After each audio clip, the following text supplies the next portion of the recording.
Chers étudiants, chères étudiantes, bienvenue à ce séminaire relatif à une séance qui va être consacrée à une thématique liée au module intitulé Catégorie du récit pour le semestre 2.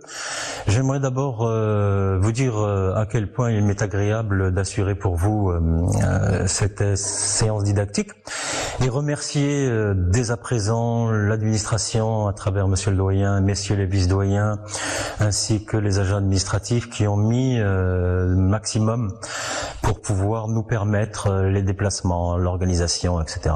Comme vous voyez, le ministère a réellement fait un effort conséquent et réactif pour vous permettre d'aborder cette fin d'année universitaire sous les meilleurs auspices et vous permettre d'avoir un bagage qualitatif, quantitatif et structurel approprié en vue de passer les examens et de passer, Inch'Allah, au semestre 3. Alors, la séance d'aujourd'hui sera consacrée à la narratologie et aux éléments de narratologie.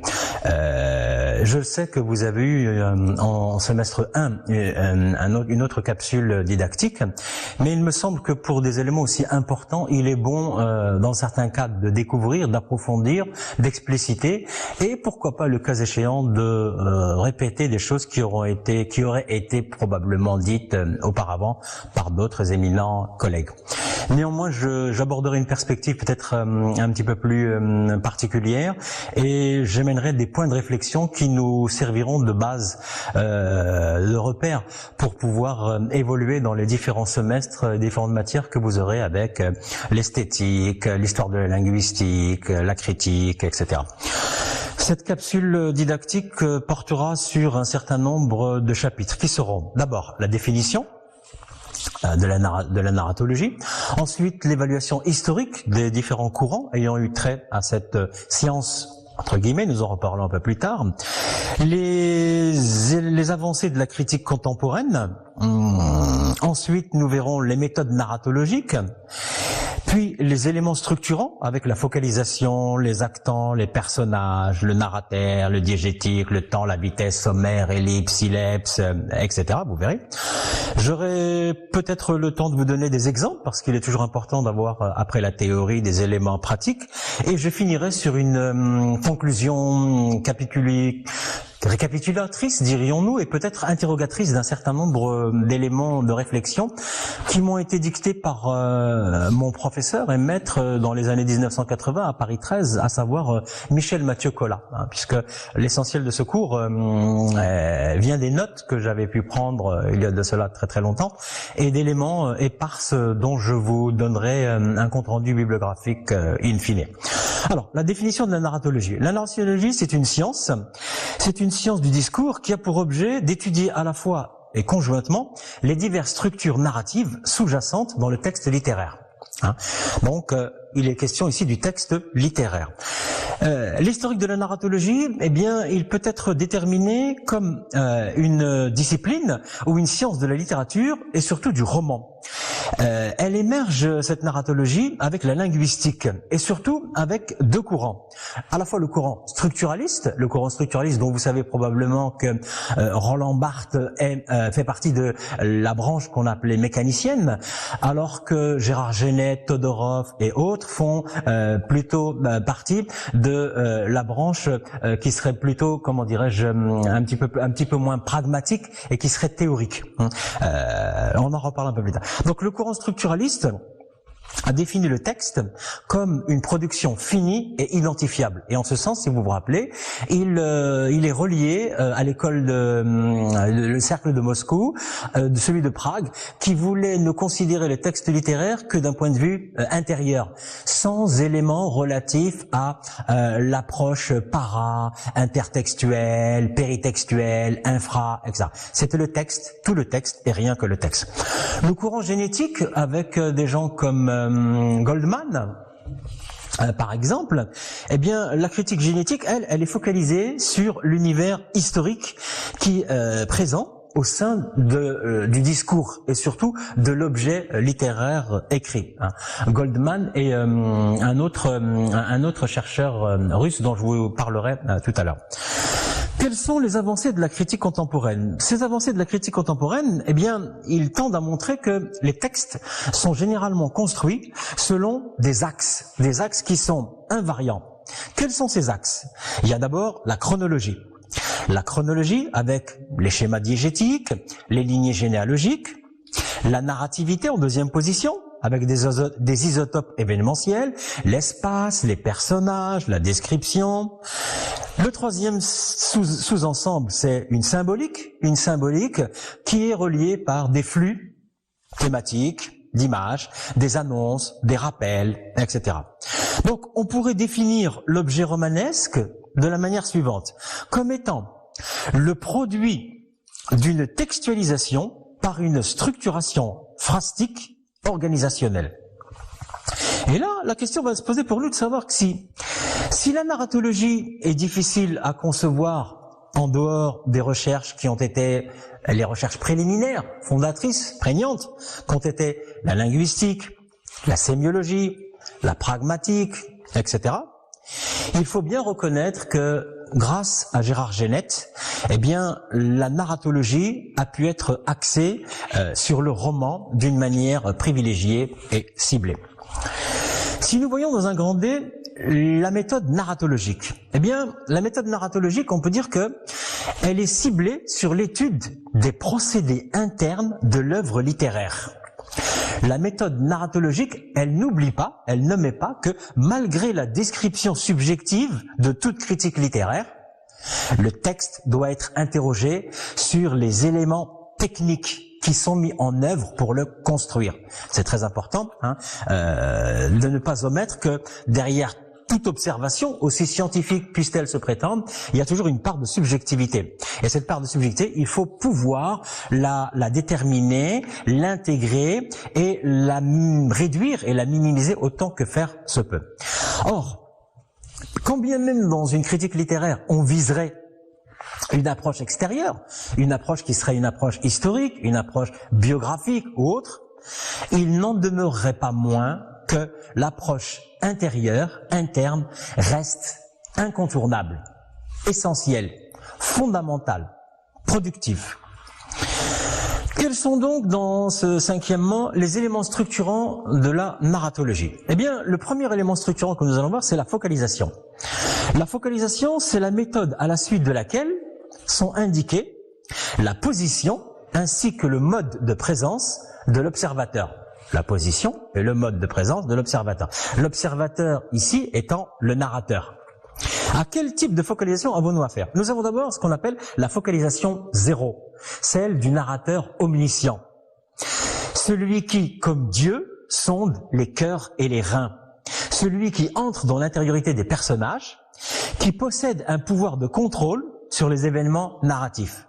Et je reviendrai tout à l'heure sur la focalisation zéro et le narrateur omniscient, d'après ce qu'ont pu en penser les néo-romanciers comme Alain Robbe-Grillet ou le philosophe comme Jean-Paul Sartre, qui a, à travers un article célèbre, critiqué un écrivain de son époque qui s'était amusé à employer à l'excès cette manière, cette structuration littéraire qui était François Mauriac. Je reviendrai tout à l'heure. La focalisation zéro fait place aussi à la focalisation interne. Dans la focalisation interne, le narrateur, il est en retrait vis-à-vis du personnage. Il ne possède pas plus d'informations que celui-ci ou cela. Et donc, il les charge d'assumer le déroulement du récit. Évidemment, c'est une illusion d'optique, c'est un jeu de marionnettiste, mais il se limite à ne dire et à ne savoir que ce que ces personnages sont censés dire et savoir. Focalisation interne suivie de la focalisation externe. Dans la focalisation externe, le narrateur, il est situé en dehors du récit. L'information, elle n'est transmise que par la seule position qui est permise par le protagoniste. Je reviendrai tout à l'heure dans des exemples pour vous montrer dans un panel littéraire comment ça peut se traduire d'un point de vue actentiel et d'un point de vue narratif. Les éléments structurants, le deuxième élément, c'est ce qu'on appelle les actants. Parmi les actants, c'est-à-dire les acteurs de cette pièce littéraire, vous avez d'abord le personnage. Le personnage, c'est celui qui participe à l'histoire. Le narrateur, celui qui raconte l'histoire. L'auteur, c'est bien évident, celui qui écrit l'histoire. L'écrivain, celui qui assume l'écriture du roman. Le narrateur, celui qui narre, c'est-à-dire celui qui raconte. Ça peut être un ou des personnages qui peuvent ou qui est déterminé ou insaisissable parce que multiples. Toutes les combinaisons sont possibles. Un autre des acteurs et des actants, c'est le destinateur. Le destinateur, c'est le narrateur, c'est-à-dire l'émetteur, l'auteur implicite, le producteur. Et il destine ce message à qui? À un destinataire, dernier actant, qui est le narrateur, récepteur, lecteur du message. Avec parfois des subtilités et des jeux, comme on dirait, les poupées russes, des emboîtements. Le troisième élément des éléments structurants de la narratologie, c'est le personnage. Et pour mes étudiants, je vous rappellerai que nous avons fait une leçon sur les personnages et je pourrais donner à titre de référence bibliographique aux étudiants qui suivraient cette leçon. Je donnerai l'exemple par exemple de Michel Zerafa, Personne et personnage, très intéressant, ou bien de Jouve, qui a parlé de l'effet personnage, ou de Philippe Hamon, qui a écrit un ouvrage sur « Pour un statut sémiologique du personnage ». Je vous renvoie à ces trois ouvrages. Vous les trouverez sur l'internet, vous trouvez des articles dessus, éminemment intéressants pour faire la différence entre la personne et le personnage. Et je vous signale que personae, c'est du latin. Alors, le personnage, eh bien, on peut déterminer deux modes d'appréhension vus sous un angle psychologique. Et là, dans ce cas-là, le personnage renvoie à une personne qui peut être autobiographique, ou bien dans un roman à clé, une personne existante que l'on a plus ou moins mis en scène de manière fictionnelle, ou le personnage peut être vu sous un angle fonctionnel. Dans ce cas-là, le personnage est soumis à un schéma narratif. D'accord ? Si nous regardons ce qu'il en a été du personnage de l'Antiquité jusqu'au XXe siècle, eh bien, de l'Antiquité jusqu'au Moyen-Âge, le personnage était mu par une sorte de déterminisme, et un déterminisme qu'on pourrait qualifier de tragique.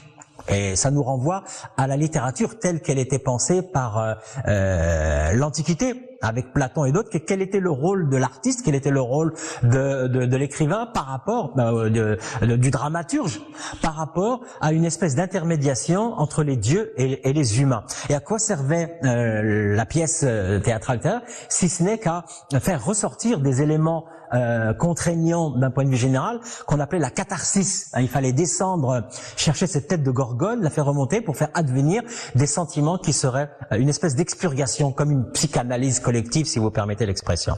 Donc, dans l'Antiquité, le personnage, le héros, il était mu par un parcours souvent tragique, et il faisait office de modèle. Et c'était quelqu'un qui avait un emblème, il avait une valeur emblématique. J'en veux que pour preuve, Ulysse, par exemple dans Homère, l'Iliade et l'Odyssée, vous voyez bien que le périple d'Ulysse n'est que la somme et la résultante d'un certain nombre d'actions et de réactions vis-à-vis du monde environnant qui ont pour résultat in fine à nous montrer la valeur du personnage, sa grandeur physique, sa grandeur d'âme, et la condition humaine qu'il en ressort par rapport à ça. Au Moyen-Âge, c'est plutôt Chrétien de Troyes avec les chevaliers de la table ronde et Lancelot du Lac. Les errements de ce chevalier qui est à la fois mu par la vassalité qu'il doit à son suzerain, et il doit lui obéir au roi Arthur, et aussi l'amour qu'il a pour la dame Guenièvre, et donc il est comprimé par ces deux penchants, et à la fin, eh bien, il doit quand même rester le chevalier qu'il est et ne pas succomber aux affres de la passion. Du XVIIe au XIXe siècle, le roman dresse généralement le portrait d'un caractère. Et si nous prenons par exemple le roman moderne, entre autres celui de Madame de Lafayette, la princesse de Clèves, vous voyez que on y voit brosser aussi un portrait d'un caractère, une jeune femme à la cour du roi Henri IV qui est mariée à Monsieur de Clèves, qui tombe amoureuse de Monsieur de Nemours, mais qui pourtant ne va pas faillir à son devoir d'épouse, etc., et qui va rentrer dans le droit chemin voulu par la morale de l'époque. Au XXe siècle, les choses se corsent, si vous me permettez l'expression. Le personnage connaît une évolution. Par exemple, chez André Gide, le personnage, il devient autonome, il devient individuel, il décide, entre guillemets, d'un certain nombre d'actions qu'il va entreprendre. Pour le nouveau roman, la notion de personnage est totalement dépassée. On en reviendra là-dessus.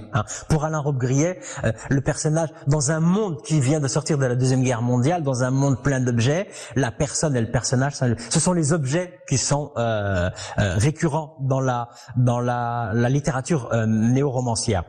Pour les sémioticiens, il y a carrément la remise en question du personnage.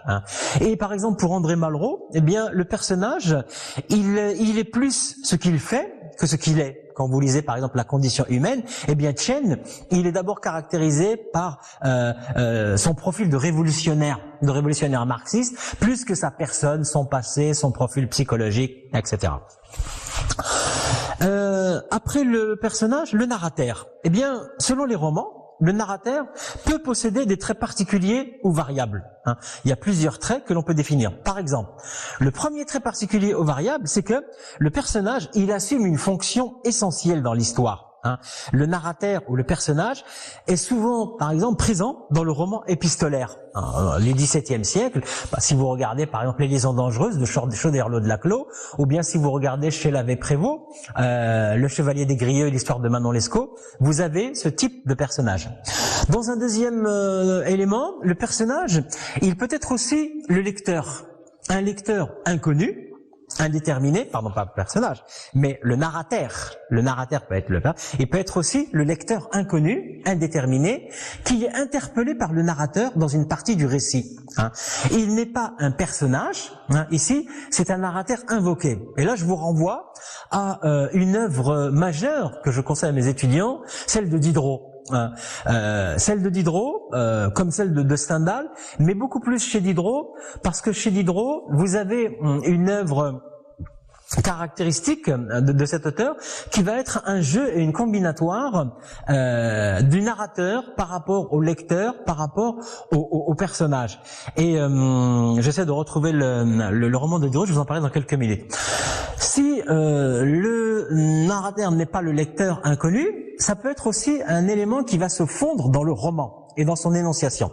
Il n'est pas catalogué, ni inventorié, mais il existe sous l'angle des valeurs et du savoir que le narrateur prête au destinataire. Au fond, on a ici un narrateur effacé.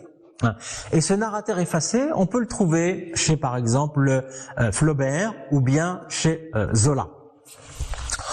Après le narrateur, nous voyons le diégétique. Qu'est-ce que le diégétique? Eh bien, le diégétique, dans la fiction, c'est le balancement de l'histoire entre la diégésis et la mimésis. Le fait de raconter. Aristote a été le premier à établir cette distinction entre le fait de montrer et de raconter. Et de montrer ici une espèce de hiatus, une espèce de distinguo subtil. Pourquoi?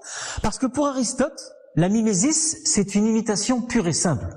Alors que la diégésis, c'est le fait de réciter, c'est le fait de raconter. Et s'il fallait vous donner un exemple particulier, je dirais que par exemple, que dans la littérature de l'époque, la mimésis, c'était la reprise au style direct des propos du personnage. C'est ce que les latins appelaient le dithyrambe.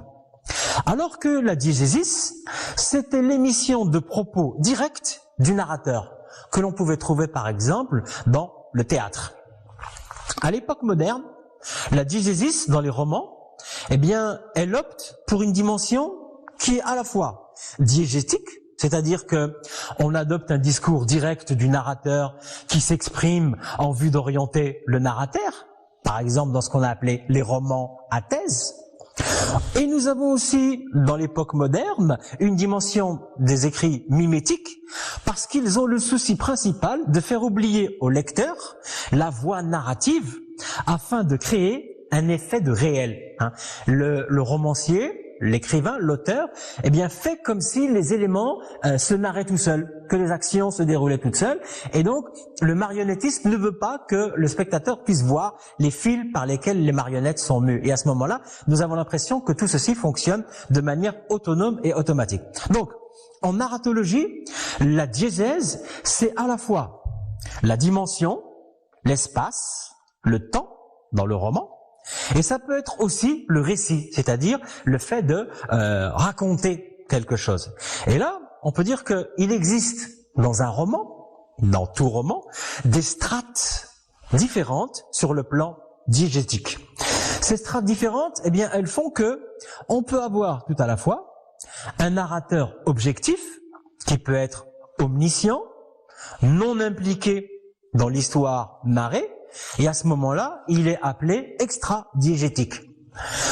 Il peut être aussi le cas de production, d'action ou de pensée des personnages, et à ce moment-là, nous avons affaire à un narrateur intra-diégétique. On peut avoir en troisièmement la présence d'une diégèse dans une diégèse, avec un personnage appelé métadiégétique ou un narrateur métadiégétique. Si ce narrateur est impliqué dans le récit raconté, on dit qu'il est homodiégétique. S'il ne prend aucune part à l'histoire racontée, il est hétérodiégétique. Et si réellement vous voulez avoir un aperçu prégnant et particulier de toutes ces modes de fonctionnement de la diégèse, je vous recommande la lecture des Mille et une nuits.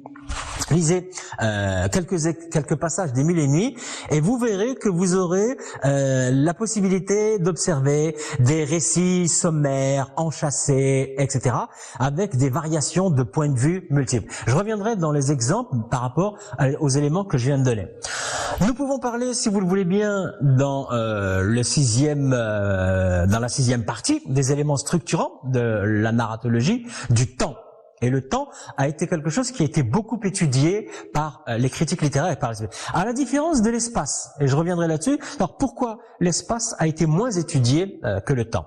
Donc, sur le plan narratologique, étudier le temps, il revient pour le narrateur à adopter des positionnements et un questionnement multiples et de sélectionner des options. Des options à partir des éléments suivants qui sont le moment de la narration et de l'ordre suivant lequel les événements sont narrés. Là, c'est du point de vue temporel. La vitesse à laquelle le récit défile. La fréquence d'une ou de plusieurs scènes. Et là, ça peut donner la somme des fois où un événement est déroulé et où il s'est déroulé. Et à ce moment-là, on peut dire que la narratologie admet au moins 4 moments narratifs. L'un consiste à narrer a posteriori un événement s'étant déroulé. C'est ce qu'on appelle l'analepse ou la postériorité. Narrer a priori aussi consiste à raconter un événement à venir, un événement à venir qu'on appelle prolepse. Et là, on n'a plus affaire à l'ultériorité, mais à l'antériorité. On peut narrer en direct un événement. Et là, c'est ce qu'on appelle la simultanéité. Si on regroupe dans un événement le passé et le présent, nous avons ici un élément intercalé.